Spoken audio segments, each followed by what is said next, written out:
Yang kita lupakan sejenak bagaimana Pak Pandir dan Lebay Malang bertarung nyawa menangkap kijang emas dan memetik misai kucing bunian di lereng gunung. Kalau nak diceritakan, babak Lebay Malang menangis gayat berpaut pada akar pokok, mau 3 hari 3 malam tak habis skrip ni.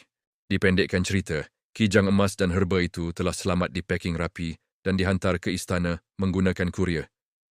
Kini, mereka berdua merantau pula ke sebuah kawasan bandar yang agak sibuk untuk berehat. Aduhai Pandir, perut aku dah masuk angin ni. Aku lapar gila ni, asyik makan biskut kering je dalam hutan tu. Memang tak dapat bawa bincang dah. Maka berjalanlah mereka mencari kedai makan. Bestnya bandar ni Pandir. Kedai makan pun buka 24 jam. Kalau kat kampung aku, jam 8 malam je kedai Pak Mutalib tu dah tutup. Betul-betul majulah bandar ni. Yelah Lang, banyak pilihan ada. Kau pilihlah kedai mana tekak kau nak makan. Cuci kafe. Nama macam kedai Dobi layan diri. Mesti kedai ni mengutamakan kebersihan. In 10 out 100. Ni mesti kedai western ni Pandir. Masuk bawa RM10. Keluar perut kenyang tahap 100. Yang depan kita ni, pusing rezeki 24 jam. Ini dia. Nama pun berunsur tawakal dan kemelayuan. Ini confirm kedai Melayu. Pelik betul orang bandar ni Pandir.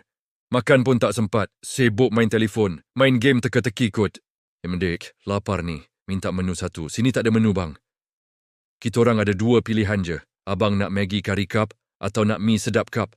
Apa? Maggi dengan mi sedap je. Dik, apa guna letak signboard kafe pusing rezeki 24 jam besar-besar tapi jual Maggi je?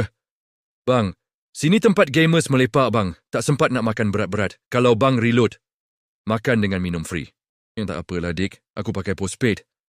Jomlah Lang, kita cari kedai lain. Kita cuba masuk Ong Ong 88 Cafe. Mana tahu ada Chinese food. Dan keluarlah mereka dari kedai tersebut untuk mencuba kedai yang lain.